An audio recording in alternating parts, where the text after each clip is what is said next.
Hey guys, Austin here, and today I'm going to be talking to you guys about Marvel's The Inhumans, the new ABC Marvel TV show that had its premiere episode in IMAX. From the trailers released before I watched it tonight, I wasn't expecting much, for sure. You can see my reaction to one of the trailers on this channel.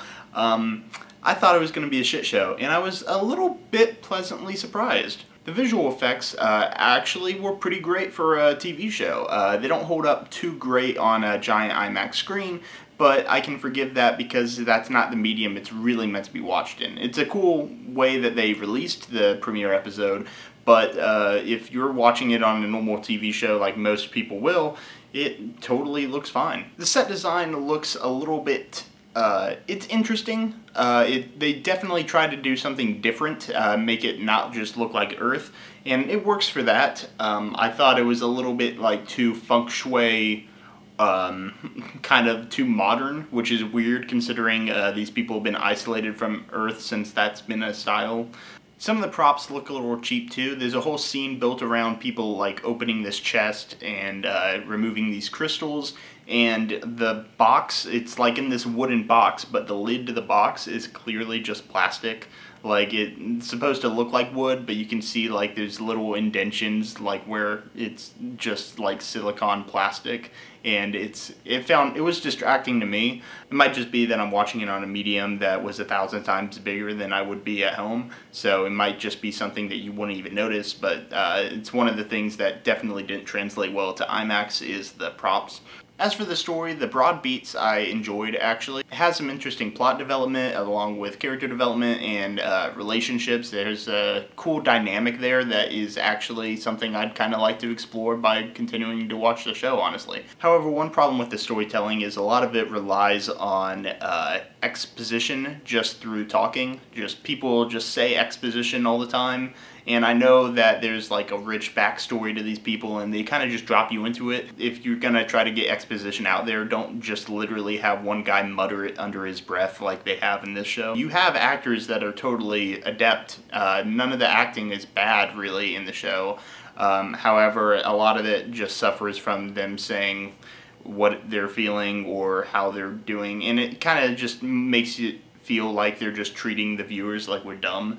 Like, there's something to be said about subtext, but this show really went for it. They didn't hold back. They have, I haven't read the comics or anything, so I'm not sure how much of this is toned down, maybe, but it doesn't feel like it is. I mean, they have a giant teleporting dog in the show. As for the characters, Black Bolt's kind of a dope. I'm gonna mispronounce his name, but Rion, the guy who plays Maximus in the show, he was also in Game of Thrones. He does a great job. He's by far giving the best performance, I think, out of this whole show, which I expected. He's a good actor. And I feel like his character is almost the protagonist. They kind of build him, the whole story and everything around him is kind of him being the bad guy and overthrowing this monarchy. But the way it's presented in the show, there's this weird class system that kind of parallels racism in a way, where people that are inhuman and have powers are treated like the elites, and the people that don't manifest any powers but are still technically inhuman, I suppose, that they're all forced to work in the coal mines. And it makes it interesting because Maximus is trying to represent all people. Like, I feel like he's kind of the protagonist, honestly. I'm kind of rooting for him at this point in the show, where he's kind of trying to put everyone on the same even playing field. He's not trying to, like, overthrow, like, all people with powers, and he still wants there to be a place for people with powers, but he wants the people that are no power, the normal humans, I guess, on the moon, he wants them all to be kind of on an equal playing field, like, hey, we're all people. And it seems like Black Bolt and Medusa and the people that are presented to us as the good guys in the show are kind of stifling that and encouraging this weird, outdated class system. And it makes it a little bit confusing to me because it's like, they're the good guys, but at the same time they're promoting, you know, mistreatment of others, while Maximus comes and he has his reservations, and like he has his brother Bond kind of there. He also has some twisted character traits about him being jealous and resentful of Black Bolt, and also kind of having a weird love story with Medusa. Not love story, but weird kind of attraction to Medusa. So Maximus isn't without fault. But at the same time, I feel like all the things politically that he's aligned with in Adelaide is actually, like, kind of the protagonist of the show. Like, he's good. The only real antagonist, I would say, would be, I don't remember her name, but the woman that's fighting alongside with Maximus. She just kind of seems evil, just the way she's portrayed on screen, at least. There's not really anything redeemable about her. Like, she's just threatening all people, and so I feel like she's more the bad guy, but Maximus, I'm kind of behind, honestly. I also forget his character's name, but he's the Asian guy with the tattoos on his face. But I like his power in the show, at least. His character, he suffers a lot from being the exposition dump character, but as for his powers, he kind of Sherlock Holmes his way around like his action scene, where he kind of plays out scenarios in his head, and I guess he has this power where he can like see like the logistics and strategize about his surroundings, and I like that kind of character trait. I also am a sucker for manipulation of time anywhere, and it looks like he has some sort of manipulation of time or where his brain might work extra fast. Medusa's interesting, she's well acted, and I think she's probably the most empathetical character that's on the good team. I don't like some of the writing choices for her though, like whenever she's just talking to Black Bolt in like private and he's sign language talking to her, she just repeats what he's saying, even though there's no one around. She understands and he knows that she'll know. She doesn't need to like confirm, is that what this sign means? Like, she just repeats it out loud for no reason, and I feel like they should have just used closed captioning for that. I have a couple more nitpicks too, where they keep using these communicators through the whole show. I thought they were like Apple Watches at first, so it seems stupid that they kept taking it off to communicate, but I guess they fold up into like being a smartphone almost, so that's kind of a cool design, honestly.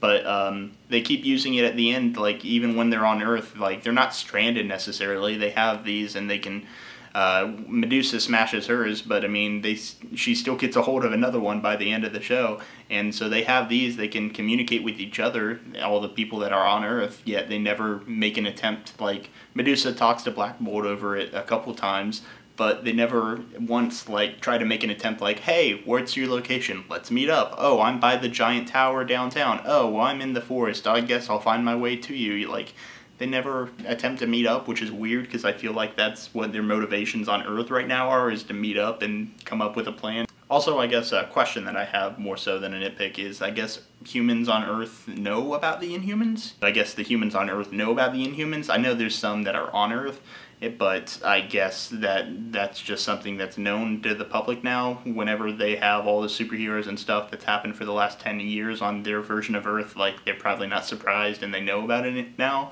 But at the same time, if they know about it, I feel like maybe they don't have to be in hiding. Like, maybe Maximus has a point there too. I'm sure that's something that's probably explained in Agents of S.H.I.E.L.D. because I quit watching the show, but I know that one of the characters turned into an Inhuman, I guess, or something similar, and so I'm sure that it's some kind of crossover there that I should know about. But overall, I wasn't expecting anything from the show. I thought it was going to be terrible, and honestly, I'm a little bit interested. This premiere episode, or really 2 episodes, that like a part 1 and part 2, so it was like a 2-hour long episode. But it was interesting. I enjoyed it, honestly. I'll continue to watch it whenever it starts. It doesn't actually premiere until September 29th, I want to say. Which I'm guessing is just going to be the televised version of these 2 episodes, so it'll probably be the week after before we actually get anything new. But as for this release strategy, I'm kind of interested in it. I kind of enjoyed like going to a theater and watching on an IMAX screen a TV show. And I mean, it sucks that, you know, a TV show that's free over the air, you still have to go to an IMAX screen and pay $15 for a ticket. Or some of you do. But it's an interesting release strategy. I know Game of Thrones did that with a couple episodes like a year or 2 ago.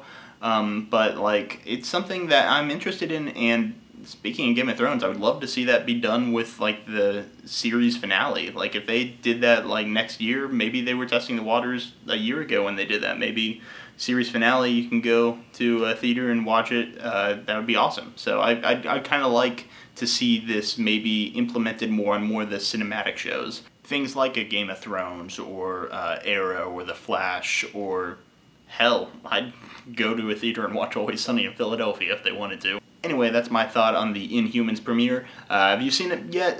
If so, let me know what you thought about it. Do you agree with what I'm saying, or did you think it was as bad as I thought it was going to be? Please let me know down below. I like talking in the comments to the very few that do watch. The first course of action will be to try to destroy us. Run! I'm only human after all. We need to go to Earth now. We need to strike first.